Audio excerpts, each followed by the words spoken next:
I want to start with a question. I want to ask the Pathfinders, have you ever heard the term fighting the good fight of faith? Have you ever heard that term? Raise your hand if you've heard it before. Okay, church members, raise your hand if you've heard that before. Okay, now adventurers, let me ask you a question. This question is for the adventurers. How many times do you think the Bible mentions to fight the good fight of faith? How many times? Guess. Make a guess. Somebody shout it out.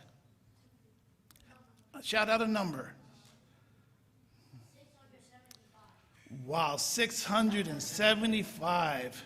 And I will say, no, it's less than that. Another number.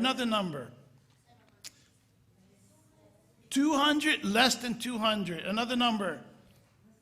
Pathfinders, help them out. Another number, less than 200. I heard 50, less than 50. More than one. So now we're between 1 and 50. We're less than, I heard 5, less than 5, so now we're between 1 and 5. 2 times. It is referred to in the Bible as fight the good fight of faith. Now, here's another for community. Who says that? Paul says it. Who does Paul say it to? Who is Paul speaking to when he says to fight the good fight of faith? We said it to, any guesses? I'm not sure if I heard it. Timothy. He says it to Timothy, and it's very interesting, and this is something that I'm very excited about sharing with you today. And I know you notice you've read it, but there's two, it's mentioned twice, right? Paul writes 2 letters to Timothy. 1 Timothy, it says it once. 2 Timothy, it says it another time. 1 Timothy, Paul says it directly to Timothy. He's encouraging Timothy, and he says, Timothy, fight the good fight of faith. And he's encouraging him because he doesn't want Timothy to be lost. He doesn't want Timothy to get distracted. He doesn't want Timothy to lose his way. But then the second time when he says it in 2 Timothy, he's talking about himself. And he says that I have fought the good fight of faith. And that's so interesting because here we have the encouragement, and that's what we all should be doing, right? We should all be encouraging each other to fight the good fight of faith. But then on the second hand, we should be living it. And Paul is the older person. Paul is the mentor. Paul is the encourager. Says that I have fought the good fight of faith. He's lived a good example. And because he's lived a good example, he can state it to to Timothy, right? It would be pretty hypocritical if he was to say, Timothy, fight the good fight of faith. But on the other side, he was a rascal. But that's not Paul. Paul is saying that he has lived a good life, that he has fought the good fight of faith. So now, as someone who has lived it, someone who's endured it, he now can give good counsel, right? And would you listen to somebody who's telling you to do something that you know that they do? Yes. But if someone to tell you to do something and you know that they're not doing it, then we wouldn't really be listening, right?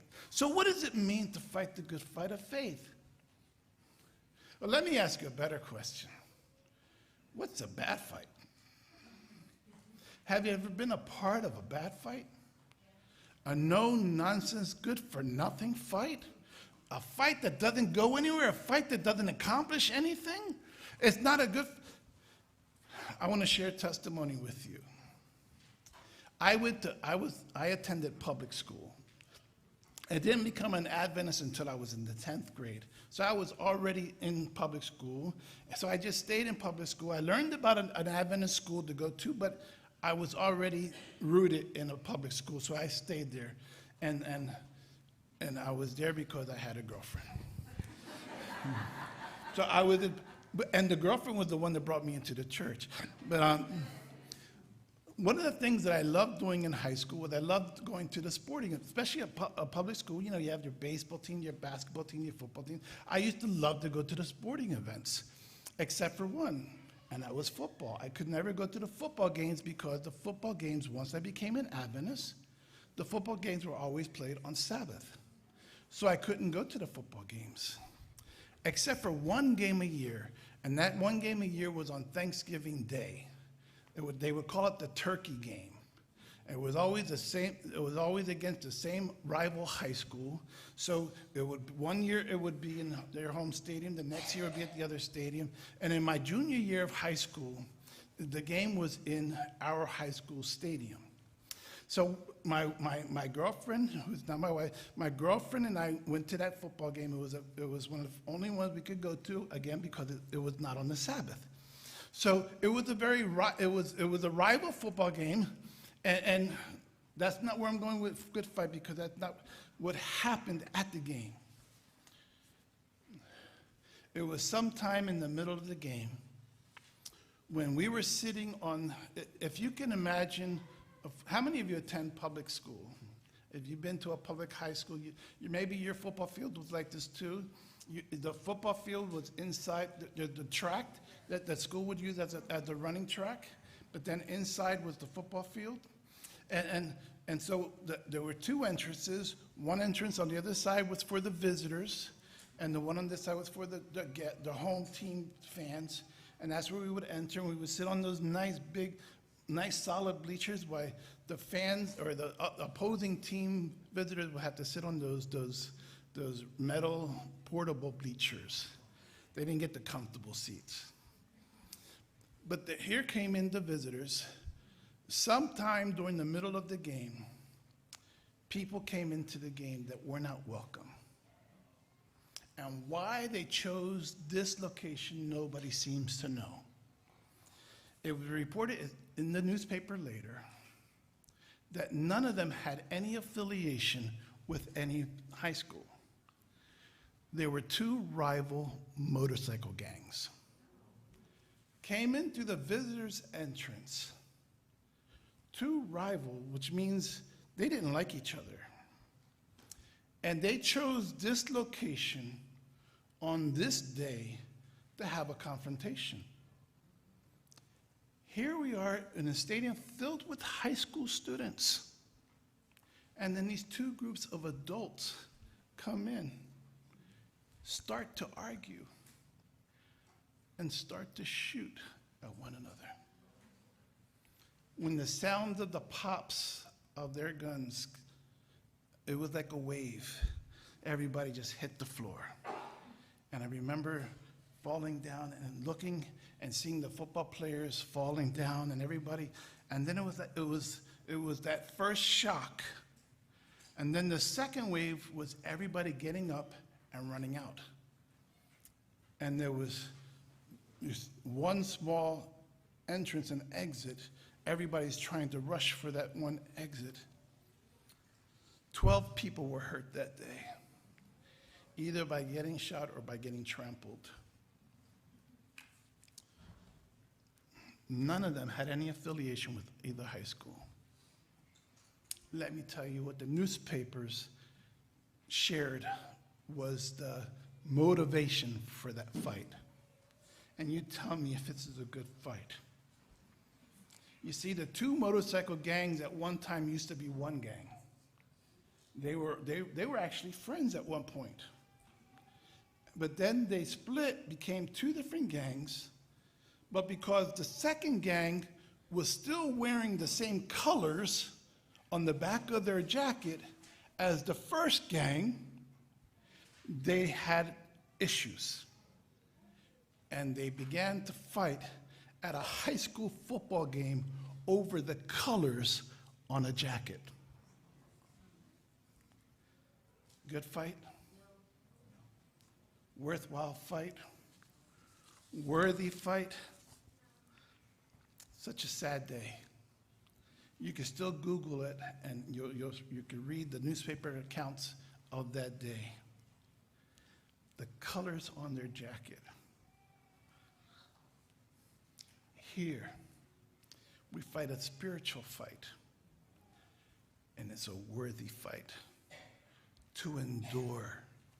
Stay true to God till the very end.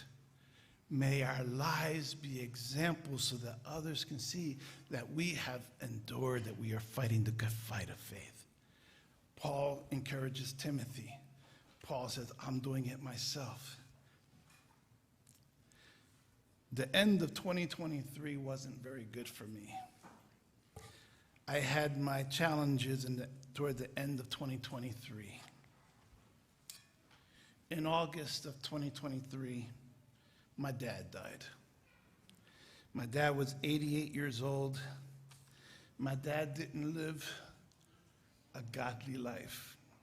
He lived a very selfish life. And if you remember last year when I came, I read a letter from a funeral. I don't know if you remember that. A boy wrote a letter about his father not being a very good father.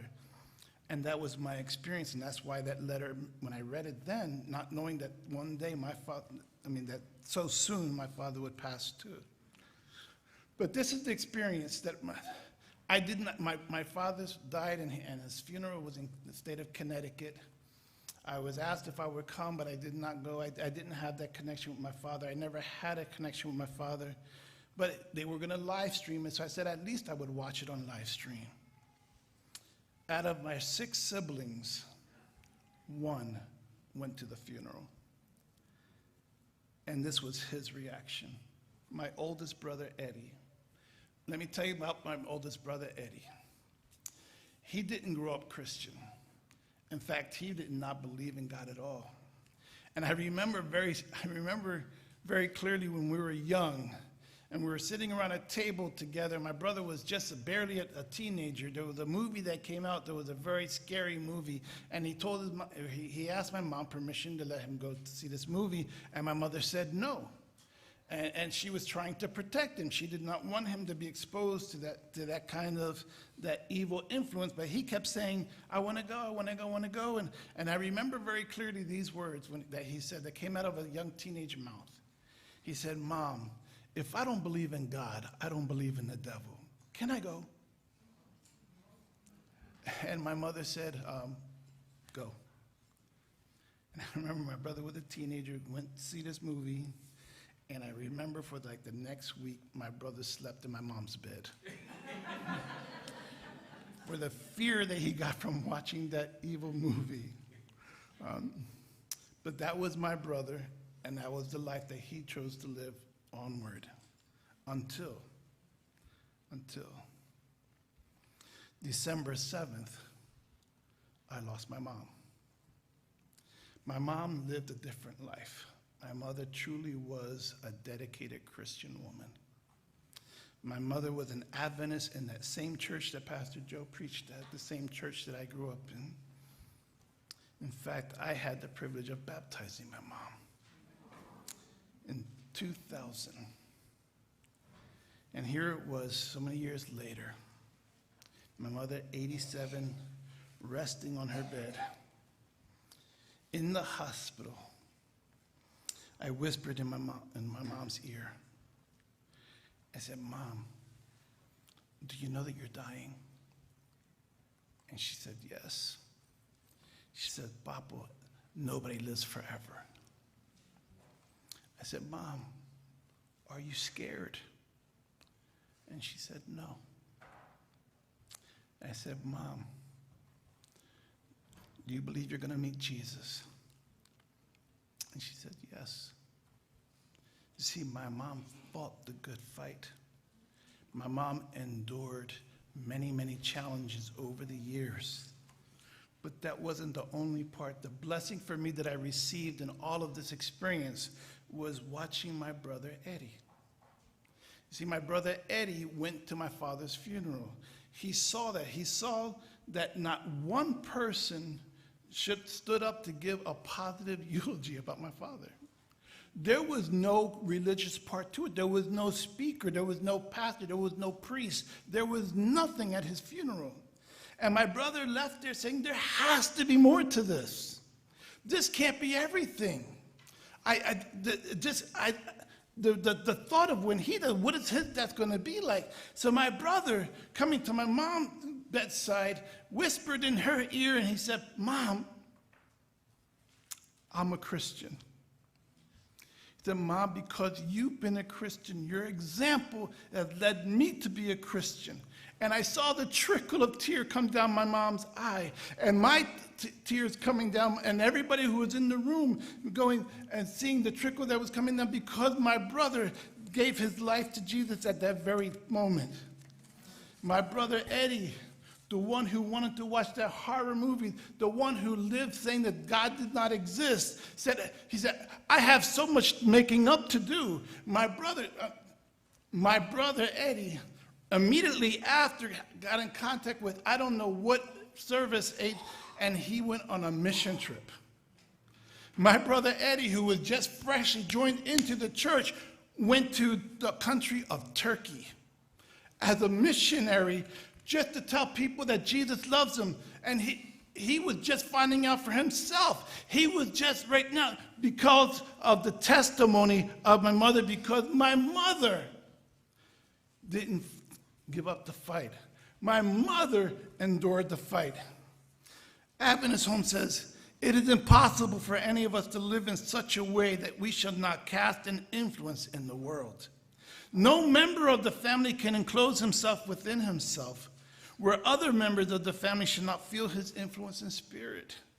The very expression of his countenance has an influence for good or for evil.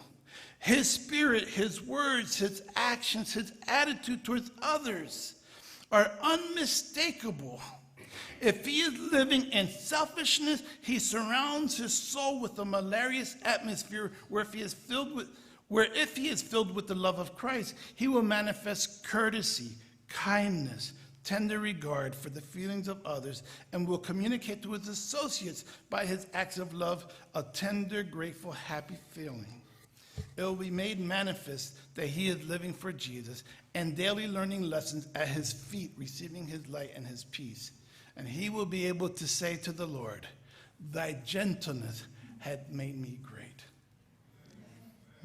My mother, my father, one never fought the fight, never tried the fight. My mother enduring, raising 6 children without the support, financial or emotional or spiritual, from my father, continued the fight. So I am here today asking you, adventurers and pathfinders, not to give up the fight. Endure the fight. I want to know if I can have a couple of volunteers to help me express what I'm trying to tell you. Let me have 2 gentlemen be volunteers for me. Come on up. Don't show this yet. Hold it like this, okay? One more gentleman. One more guy. Come on up. Let's stay right here in the front. Hold this right there and don't let anybody see it yet. Don't let anybody see it yet. Okay. I need 2 more volunteers. One of them, okay, they could be male or female. Okay. All right, come on, sweetheart.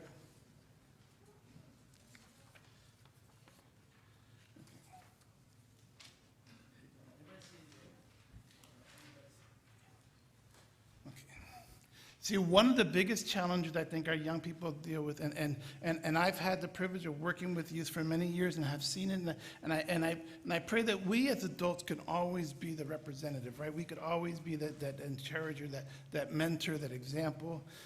So I want to pass a little parable scenario for you, okay? Anybody remember Pastor Joe? Anybody know what Pastor Joe's favorite baseball team is? Have he shared with you? Have you seen his little boy dressed in the paraphernalia, the merchandise of the Philadelphia Phillies? Okay, so Pastor Joe and Pastor Hector, we're both very big fans of the Philadelphia Phillies. So here we go. You're going to represent me, a person like me. Okay? See, you're a big, you hold it up, show everybody. You're a big Phillies fan, okay? Hold up so everybody can see. And you 2 guys are very good friends. You're very good friends. You get along about just about everything, right? You have fun with just about everything except for one thing. You turn it around.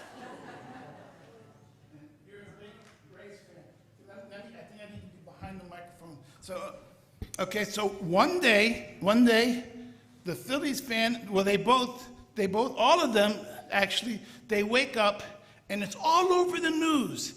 It's all over the news. It's on the internet. It's on television. It's everywhere. The owner of the Philadelphia Phillies has just he's been blessed, and he wants to bless others. He's going to give away the team. He's just going to give away the ownership of the Philadelphia Phillies to the first person that comes to the stadium and is in line. So he gets in his car. He drives. He gets to the stadium. He's the first one in line. He's the first one in line. He's so excited. He knows that when this door opens over here, he's going to become the new owner of the Philadelphia Phillies. But other people heard about it too. But you're straight ahead. You're staying straight ahead, okay, buddy? Okay. He's looking straight ahead. But then other people that have heard about it, they also come, and they also want to be owners of this team. But they realize that he's first in line. So the most beautiful woman in the world is in the line. And she tries to tempt him to give up his spot in the line. And she says, "Hey, big fella, I'll marry you if you let me have that spot in the line." But see, he's enduring, right? He's fighting the good fight of faith, and that's a temptation. And what do you say to that temptation? No. No! He says no! So you go away very sad. You're not going to be the owner of the Philadelphia Phillies. So you can have it. But then comes this person. You have to show everybody your sign. The richest person in the world. This is Elon Musk. This is his wife or some, and she comes, say, "Hey, I'll give you all of my money. I have $23 billion. I've always wanted to be the owner of the Philadelphia Phillies. I'll give you all of my money." And so it's another temptation, right, that our youth go through, because our youth, the world presents all these things that glitter and shine, right, that try to distract us from fighting that good fight of faith. But what do you say? No. Say it real loud. No. No. So sorry, Elon, you're not going to own the Philadelphia Phillies. But then he turns around and he sees his friend. And he says, "Wait a minute. You're not a Philadelphia Phillies fan. How dare you be in this line?" And he says, "Forget it. If you want to be the owner of the Phillies, forget it. I don't want to be the owner of the Phillies."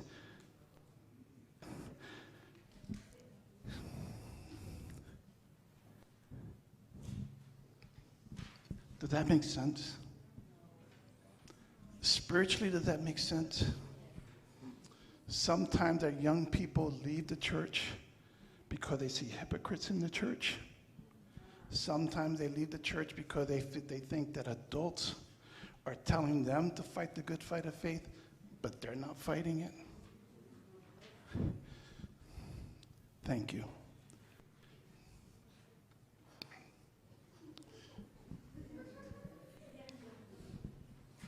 Young people, challenges will come your way, but don't stop. Don't have any part to do with those bad, silly fights. There's fights over the color of your jacket, but spiritually endure. You might endure temptations, and some of those temptations are going to be really, really strong. But be firm. Even if sometimes we as an adults make mistakes.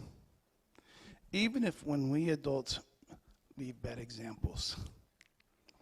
Fight the strong fight of faith, because Paul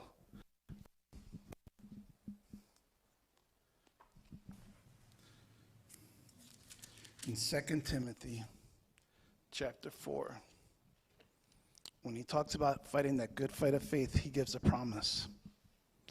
He said, I have fought a good fight. I have finished my course, just like my mom did, just like many others have.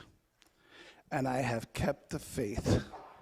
So we can too. There's testimonies out there of people that have endured much. We're not the only ones. They have endured much.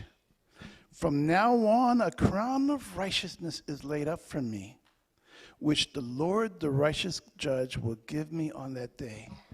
When God comes, he is going to reward us for fighting that good fight. But not just to me, but also to all who has loved his appearing. I'm waiting for his appearing. I have challenges, but I'm holding on, fighting the good fight.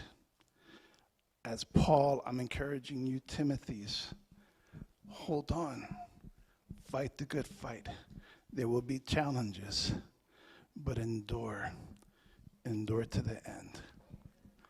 And that's what we hope that we accomplish through Pathfinders and Adventurers, to be those examples, but not just to be those examples, but to give you the tools so when those days come and those challenges come, you will be able, as you've invested your time in Bible reading, as you've invested your time in community building, as you've invested your time in skill building, may you use all of those abilities now to continue to endure.